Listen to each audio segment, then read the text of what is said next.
মুকাররমাতে নাজিল হওয়ার কিছু প্রেক্ষাপট আছে। প্রেক্ষাপটগুলো হচ্ছে আরবরা বংশকে খুব গুরুত্ব দেয়, বংশ প্রিজার্ভ করা, লিনিয়েজকে প্রিজার্ভ করা, এবং তারা মানুষকে দেখে, শুধু মানুষ তো না, মানুষের পায়ের ছাপ দেখে বলে দিতে পারতো তার বাবাকে, তার বাবাকে, পরদাদাকে, 14 পুরুষের নাম বলে দিতে পারতো। শুধু মানুষই না, মরুভূমির বালুতে উটের পায়ের ছাপ দেখে ওই উট কোন বংশের, ওই বংশের ওর নাম কি, ওর বাবার নাম কি, ওর দাদার নাম কি, 14 পুরুষ এরকম ছিল।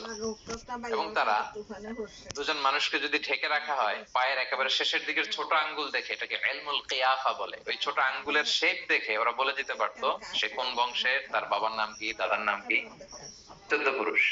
তারা এই লিনিয়েজকে প্রিজার্ভ করতো আর কি এইভাবে।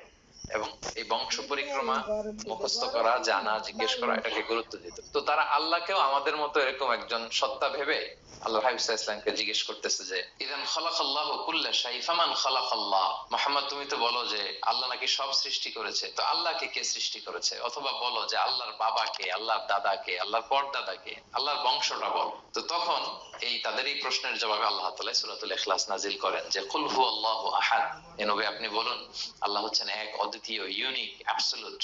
আল্লাহুস সামাদ, তিনি হচ্ছেন সামাদ, তিনি কারো প্রতি নির্ভরশীল নন, অমুখাপেক্ষী। লাম ইয়ালিদ ওয়া লাম ইউলাদ, তিনি কাউকে জন্ম দেনও নাই, আবার তিনি কারো কাছ থেকে জন্ম নেনও নাই। ওয়া লাম ইয়াকুল লাহু কুফুয়ান আহাদ, তার সমকক্ষ, তার মতো, তার সিমিলার মহাবিশ্বে দ্বিতীয় কেউ নাই।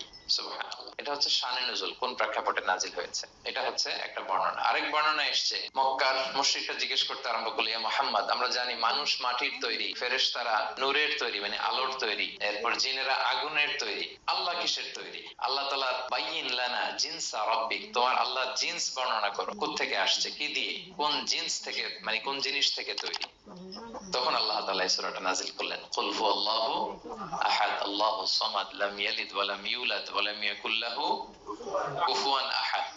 এইভাবে অনেকগুলো বর্ণনা পাওয়া যায় যে এরকম এরকম প্রেক্ষাপটে যখন রাসূল সাল্লাল্লাহু আলাইহি ওয়াসাল্লামকে তারা এই সমস্ত প্রশ্ন জিজ্ঞেস করে, তখন তাদের প্রশ্নের জবাব স্বরূপ আল্লাহ তাআলা 4 আয়াত বিশিষ্ট এই সূরাটি নাজিল করেন। Be a part of our vision to listen and share the khair.